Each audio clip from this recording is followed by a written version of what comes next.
Kita tentu tetap melakukan klarifikasi, tentu akan tetap melakukan penelusuran. Ya, mengenai siapa punya nanti kita sampaikan. Kalau udah ada penyitaan pasti kita sampaikan. Kalau memang miliknya pasti kita sita, ingat. Jetnya dia ini kita temukan diparkir di Bandara Seletar. Yang bersangkutan memang memiliki aset lain di luar dari akreditasi kita, pasti kita akan melakukan penyitaan dan penelusuran.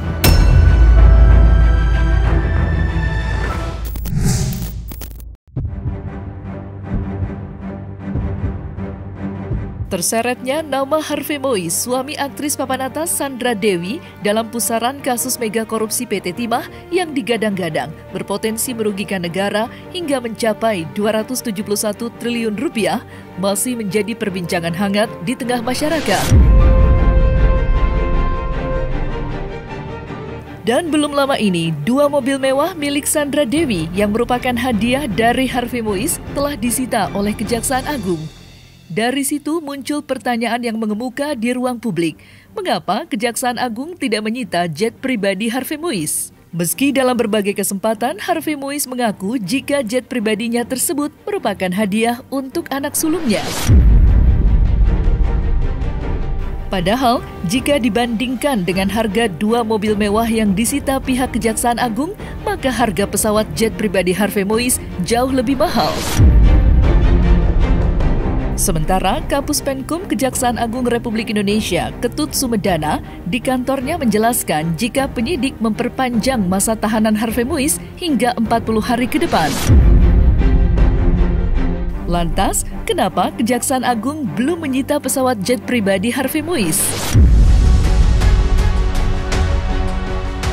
Kita belum tahu ya apakah jet itu milik pribadinya yang bersangkutan apa tidak. Ya. Sehingga semua yang kita lakukan, ya, yang kita telusuri, tentu butuh klarifikasi kepada yang bersangkutan nanti. Ya, apapun yang kita lihat di media sosial, ya, termasuk juga di informasi yang kita terima dari masyarakat dan media, akan kita telusuri dalam rangka aset resiko. Kita tentu tetap melakukan klarifikasi, tentu akan tetap melakukan penelusuran. Ya, mengenai siapa punya nanti kita sampaikan. Kalau udah ada penyitaan, pasti kita sampaikan. Kalau memang miliknya pasti kita sita, ingat. Kita sampaikan ini bagian dari kurun waktu korupsi itu, ada durasi waktu dan cenderung diberikan sebagai hadiah untuk anaknya itu. Kita sebut ini dioperasikan loh sejak dibeli, dioperasikannya di bandara itu. Bandara tersebut, Bandara Seletar, itu kurang lebih luasnya 525 hektar dengan panjang landasan 2,7 km, lebar 1,2 km. Bandara ini sudah mirip dengan kota di dalam kota. Kalau mau berasumsi kurang lebih itu sama dengan lebih ramai kalau disatukan seputar SCBD ditambah dengan SCBD yang sekarang di PSN kan oleh Pak Jokowi, ditambah dengan kelompok luasnya Pantai Indah Kapuk dan BSD. Itu dia kotanya. Di situ digunakan untuk apa saja, transaksi apa saja. Kita kan antisipasi. Nah, ini bagian dari itu. Pesawat ini kita tanya juga dong gitu. Kan kemarin-kemarin keluarga itu mempublikasikan jet seperti orang benar dan lain-lain, kita diem aja tuh. Nah, sekarang saatnya kita bertanya, yang lu publikasi kemarin tuh gimana nih? Biarlah aparat hukum kita memeriksa itu semua. Jadi kita mau menyampaikan melalui cumi-cumi ini, kan nggak salah menyidik itu.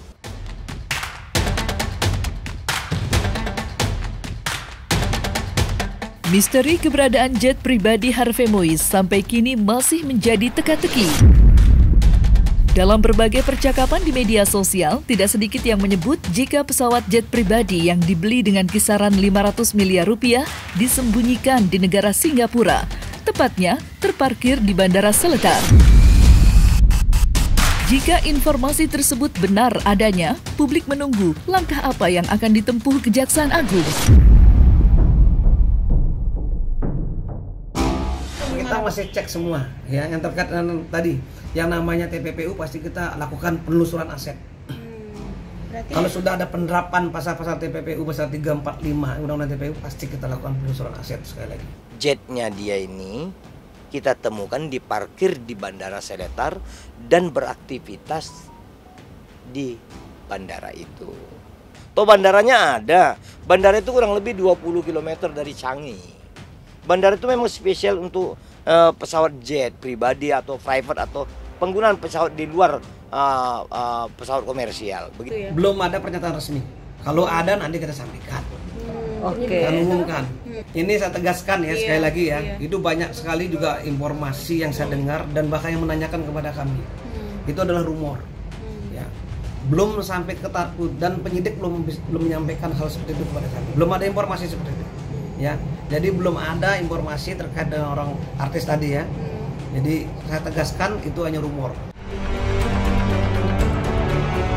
Terkait keberadaan jet pribadi Harvey Moise yang sampai dengan saat ini keberadaannya masih menjadi teka-teki. Cumi-cumi.com sebelumnya pernah menayangkan laporan berita mengenai keberadaan jet pribadi Harvey Moise. Diketahui, jet dengan nama Bombardier Challenger 605 dengan registrasi di Saint Mario kode tipe CL60 diduga pernah melakukan aktivitas penerbangan hingga 270 kali di Bandara Seletar, Singapura. Sayangnya, sampai dengan saat ini, Kejaksaan Agung enggan berkomentar mengenai keberadaan jet pribadi Harvey Moise yang disebut-sebut terparkir di luar negeri. Kita tidak bicara mengenai siapa yang punya potensi, mengenai yang ke depan seperti apa ya. Kita bicara fakta yang ada pada hari ini. Kami sampaikan kepada aparat kejaksaan, ini loh, coba ditarik tali temalinya. Supaya nanti terlihat TPPU-nya itu seperti apa, tindak pidana pencucian uangnya. Supaya kita tahu apakah keluarga yang diberikan ini benar-benar enggak ngerti persoalan. Atau jangan-jangan termaintenance dalam persoalan. Nah makanya kita sampaikan ini supaya apa? Aparat Kejaksaan Agung yang mempunyai kemampuan melakukan konsolidasi dengan aparat hukum lainnya dengan Singapura tentu tidak salah, bukan? Lantas ada hal-hal baik di dalamnya adalah ketika kita bisa mendeteksi malah siapa yang menggunakan penerbangan dengan jet ini bertransaksi apapun atau berkomunikasi apapun atau melakukan apapun di dalam pesawat yang hanya terbang lalu turun. Jadi bandara ini memang diberikan untuk sebebas-bebasnya bertransaksi bisnis. Tetapi kan kita bisa tahu dan tidak salah jika berpikiran yang berbeda secara umum. Lah kalau memang ada bus antar kota ya untuk penumpang, tetapi bagi orang cerdik kan bisa disebut menjadi sarana transportasi narkotika. Kenapa tidak dilakukan pencegahan? Kan begitu. Atau mungkin dilakukan penangkapan. Kan itu proses-proses hukum. Itu pemikiran-pemikiran orang yang elegan, mempunyai pemikiran maju, bukan mendiskreditkan atau berpikiran baper, enggak. Saat ini ada dugaan tindak pidana korupsi dilakukan oleh Muiz. Salah satu aset itu ada terdeteksi sedemikian karena diperoleh pemrolehannya pada tahun berjalan tuduhan korupsi. Lantas pesawat ini kita deteksi ada di sana. Bolak-balik terbang. Terus aset yang bagian dari dugaan korupsi ini kan wajar diperiksa. Kebetulan siapa yang menggerakkan, manajemennya siapa, bertanggung jawab pada siapa yang menikmatinya, kemana uangnya, kan begitu. Lantas kita dapat lagi, bandara itu spesialisnya seperti ini untuk bertransaksi. Kan gak ada salahnya juga sekali mendayung 2-3 pulau terlalui. Mana tahu ada pejabat kita ketemu dengan orang lain, para pengusaha, bertransaksi di situ. Kalau kita bisa dapat CCTV-nya kan luar biasa. 270 kali penerbangan loh. Ini informasi ini sebaiknya kan ditelaah dengan cermat untuk menghilangkan peluang-peluang kerugian negara yang lebih besar. Atau sekaligus menambah peluang untuk mengembalikan kerugian negara itu. Mana tahu dari situ bisa kembali kerugian negara yang diasumsikan sekarang baru sekitar 300-an miliar mereka sita, bukan? Nah ini kita membantu aparat penegak hukum. Kalau umpamanya mau menyalahkan ya dicoba dulu dong, di cross check gitu.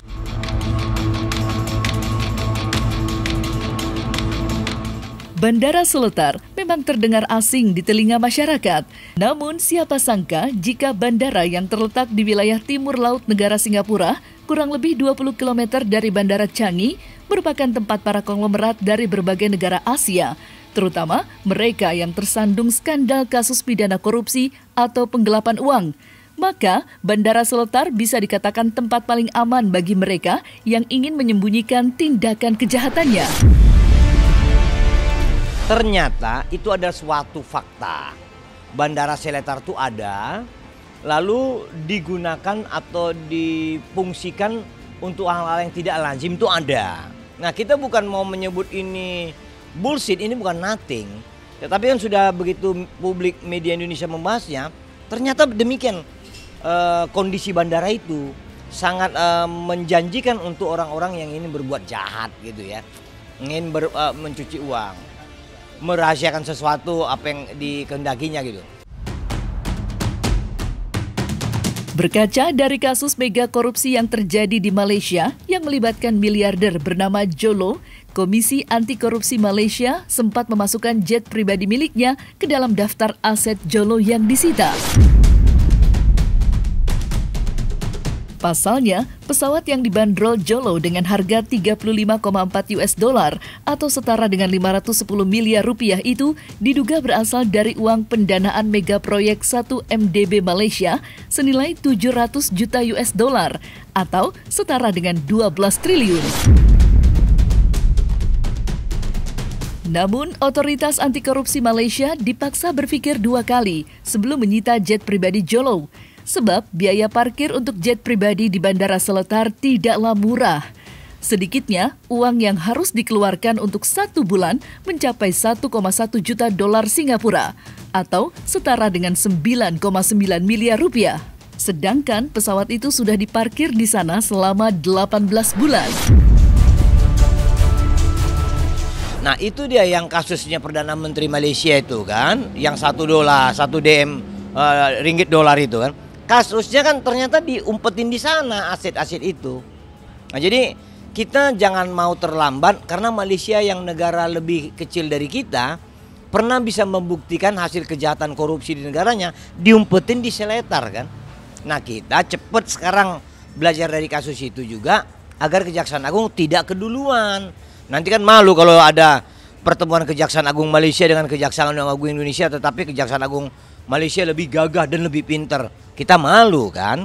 Makanya kita dorong pihak Pak Jaksa Agung agar cepat melakukan lompatan kuantum menghadapi hal itu. Begitu dia. Nah, banyak faktor yang seperti biaya parkir, mana tahu pernah utang maintenance dan lain-lain, pemakaian aftur kan gitu. Jadi kita mendorong dari tengah-tengah publik ini agar kejaksaan itu bisa mumpuni menjadi sempurna dalam menyidik. Iya betul. Kalau misalnya pesawat komersil ya, pesawat komersil itu gak taruh lah gaji seorang penerbangnya range-nya dari mulai 20 sampai 70, bukan ada yang 100 lebih gitu ya. Nah, kalau kita pelihara 2 orang dengan riset mungkin pilotnya itu 3 orang gitu ya. Dan mekaniknya belum, kemudian flight attendant-nya belum. Mungkin sebulan nggak kurang dari 500 sampai 700 juta untuk bisa memaintain itu pesawat gitu. Iya, makanya jarang ya di Indonesia yang bisa punya pesawat sendiri gitu. Karena memang maintenance-nya mahal banget. Nah. Oh ya, dikit sekali ya. Persentasenya dibandingkan di luar negeri sangat jauh. Karena kalau di luar negeri itu biasa orang punya pesawat tapi tidak pesawat mewah. Jet-jet pribadi ya. Bukan, tapi pesawat-pesawat populer artinya pesawat-pesawat baling-baling karena mereka hobi. Jadi aviation geek gitu ya. Jadi orang-orang yang hobi terbang, kalau itu pesawatnya sih pesawat yang jauh, mungkin perbandingan 1/20 kali ya harganya dari pesawat yang super jet yang jet private itu lain banget harganya. Jadi kalau perbandingannya di luar, kalau yang private jet juga di sana juga tidak semua orang punya gitu ya. Jadi, tapi kalau yang pesawat baling-balingnya karena mereka hobi banyak kali itu. Tapi kalau di Indonesia, dua-duanya jarang. Jadi bisa dihitung lah dengan jarinya 2 kali ya, jari tangan sama jari kaki kali ya, yang punya pesawat.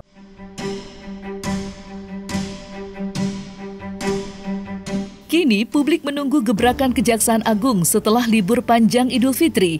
Beranikah Kejaksaan Agung Republik Indonesia menyita jet pribadi Harvey Muiz yang konon berada di luar negeri, tepatnya di Bandara Seletar, Singapura? Mengingat saat ini sejumlah kalangan mulai menyuarakan kekecewaannya terhadap kinerja Kejaksaan Agung yang dianggap tidak berani membongkar kasus korupsi PT Timah. termasuk menyita aset-aset para tersangka, salah satunya jet pribadi Harvey Muiz.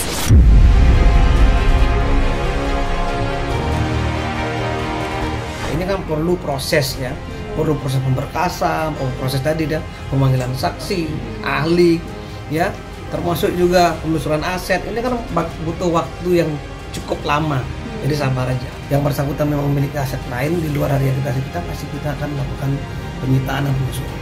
Dan kita akan terus melakukan upaya-upaya penggeledahan di tempat lain, ya, tentunya di kediaman yang bersangkutan, ya, termasuk di dalam dan di luar negeri. Bukan, tapi yang jelas ya, semua harta benda yang terkait dengan para tersangka sudah kita lakukan pemblokiran. Baik termasuk rekening, termasuk tanah atau bangunan, kita sudah berkomunikasi dengan pihak terkait. Dalam hari ini BPN dan pihak perbankan. Harapan kita itu yang terjadi. Semoga tidak ada hal-hal buruk yang mempengaruhi psikologi, bahkan kinerja aparat Kejaksaan Agung itu sendiri. Kalau umpamanya banyak pihak meragukan karena mungkin ritmenya berbeda, itu bisa jadi kalau saya Jaksa Agung, saya anggap itu positif. Kalau saya Jaksa Agung, nah, ada kritik, ada kepedulian, ada keingintahuan publik terhadap kerja saya gitu. Tapi kalau umpamanya kita menjadi orang yang kecil, orang yang cemen, mungkin menjadi baper ya, bawa perasaan. Jadi pada prinsipnya kita berharap agar perbedaan pemahaman cepat dan atau lambat kinerja itu bisa dituntaskan oleh Pak Jaksa Agung mungkin di minggu ini. Harapan kita gitu. Demikian bahwa mereka itu mengambil napas panjang untuk kemudian cepat menyelam timbul pada satu titik tertentu yang tidak bisa duga, yang mungkin memberikan kejutan terhadap publik. Semoga itu juga terjadi. Namun apapun itu, Kejaksaan Agung harus tetap kita jaga.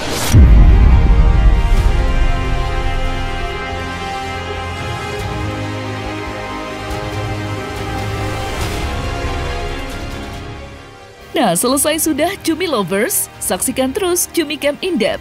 Kabar lengkap, mendalam, dan akurat dari narasumber terpercaya. Dan jangan lupa untuk like, subscribe, dan juga share channel YouTube Cumi Cumi.